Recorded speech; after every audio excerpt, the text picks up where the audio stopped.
এবার সারেগামাপা খ্যাত শিল্পী নোবেলের বিরুদ্ধে ফুঁসেছেন সঙ্গীতশিল্পী আসিফ। কদিন আগেই সঙ্গীতশিল্পী জেমস, তাপস, ইথুনবাবু সহ বেশ কয়েকজন শিল্পীকে নিয়ে কটু মন্তব্য করেন নোবেল। কদিন আগে নোবেলকে প্রশ্রয় দেওয়ার অভিযোগে আসিফের দিকে অনেকেই প্রশ্ন ছুড়ে দেন, সেই উত্তর দিয়েছেন আসিফ। এবার খোদ আসিফেই নোবেলকে শুয়োর আখ্যা দিয়েছেন। আসিফ তার ফেসবুক স্ট্যাটাসে বলেন, বেয়াদবির মৌসুম চালু রয়েছে আগে থেকেই। মুখ বুজে থাকা বেনিফিশিয়ারিরা নিজ স্বার্থ তথা অর্জিত সম্মান রক্ষার্থে ব্যস্ত সদায়। গত বছর করোনায় দেখলাম গীতিকার, সুরকার, শিল্পীদের ব্যাপক সাংগঠনিক কুচকাওয়াজ। পুরনো সৃষ্টির নতুন হজমি শক্তির সন্ধানে ব্যস্ত সঙ্গীতের রথী মহারথীরা। নতুন সৃষ্টি শিকেই তুলে পুরনো সৃষ্টির বনরুটি ভাগাভাগি নিয়ে ব্যস্ত তথাকথিত সম্মানীয় সৃষ্টিশীলদের দল। এবছর আর তাদের কোনো দৌড়ঝাঁপ দেখা যাচ্ছে না। এনাদের অ্যাসোসিয়েশনগুলোর চা কফি নির্ভর আন্দোলন ফ্যাসিবাদীদের চামচামির লাইনে আছে। গত বছর কোনো এক মহিলা শিল্পী তার সাংবাদিক, গীতিকার, জামাইসহ এজেন্ডাবিহীন আন্দোলনে নেমেছিল। আসিফ বলেন, তখনই বুঝেছি তাৎক্ষণিকভাবে চামচা জুটে যাওয়া ইন্ডাস্ট্রিটাই হচ্ছে বেসিক মিউজিক অ্যারিনা। আসিফ নোবেলের নাম উল্লেখ না করলেও তাকে উদ্দেশ্য করে বলেন, একটা বুনো শুয়োর আস্ফালন করেই যাচ্ছে। স্বাধীন দেশের লিজেন্ডরা ভয়ে আছে কখন তাদের নাম মুখে নিয়ে এলোমেলো কথা বলে ওই শুয়োরটা, অথচ লিজেন্ডদের ক্ষমতা নেই তার বিরুদ্ধে কোনো ব্যবস্থা নেয়ার। আসিফ বলেন, কথা আছে অনেক, পরে কোনো একদিন লাইভে এসে অবশ্যই বলবো। আমি তার 14 গোষ্ঠীর কাউকে চিনি না। আমার মূল প্রযোজনা প্রতিষ্ঠান সাউন্ডটেক কোনো না কোনোভাবে তার কথা ভেবেছে। এই গল্পের সাথে আমি কোনোভাবেই সংশ্লিষ্ট না। পরবর্তীতে ভালো কণ্ঠ নার্সিং করতে গিয়ে তাকে হালকা প্রশ্রয় দেয়া, নিজে কখনোই ফোন করে দাওয়াত দেয়নি। এরকম বহু শুয়োর ঘোদ ঘোদ সুরে আমার কাছ থেকে সুবিধা নিয়েছে। একজন মোটামুটি সিনিয়র শিল্পী হিসেবে আমার দায়িত্ব অটো চলে আসে।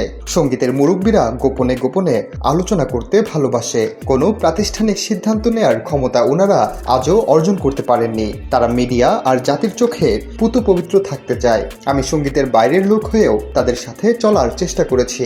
তাদের গিরগিটির রূপ দেখে প্রতিদিনই মুগ্ধ আর বিব্রত হই। সবাই যার যার ধান্দায় ব্যস্ত। ফাঁকে বিপ্লবী বানিয়ে দিয়েছে আমাকে। মামলা খায় আমি যাদের জন্য তারা নিজেরা দাওয়াত খাওয়াইতে ব্যস্ত। আসিফ আরো বলেন, আমার সরলতা কখনোই দুর্বলতা নয়। গানের জগতে আমি সরল থেকেছি সবসময়। অনেক সিনিয়রদের স্নেহ সান্নিধ্য পেয়েছি। ফাঁকে ফাঁকে অজাত কুজাত পয়দা হয়েছে। আমি আকস্মিক ওহি পাওয়া সব জানতা কোনো মানুষ নই। কারো চেহারা দেখে কিংবা সাময়িক চলাফেরা করে সব বোঝার ক্ষমতা আমার হয়নি, হবেও না। তবে বিচার বিশ্লেষণ করে শাস্তি দেওয়ার ক্ষমতা রাখি, আলহামদুলিল্লাহ। আসিফ বলেন, একটা পলায়নপর বর্ণচোরা স্বার্থপর গোষ্ঠী কখনোই আইকনিক ক্যারেক্টার হতে পারে না। আমি এগুলা পাত্তা দিই না।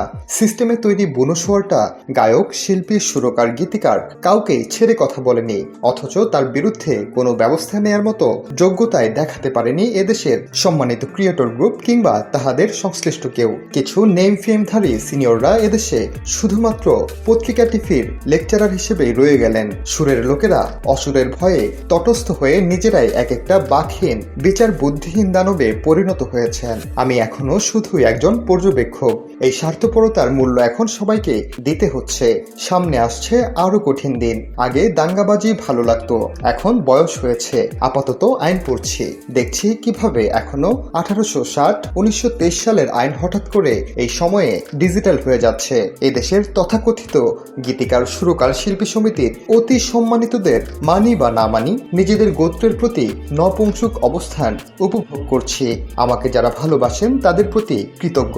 ভালোবাসা অবিরাম। এর মধ্যেই নোবেলের বিরুদ্ধে থানায় জিডি করেছেন ইথুনবাবু। দেশের স্বনামধন্য শিল্পীদের অনেকের নামেই ফেসবুকে আপত্তিকর ও কুরুচিপূর্ণ পোস্ট দিয়েছেন মাইনুল হাসান নোবেল। এরই পরিপ্রেক্ষিতে আইনি পদক্ষেপ নিয়েছেন দেশের জনপ্রিয় গীতিকার, সুরকার ও সঙ্গীত পরিচালক ইথুনবাবু।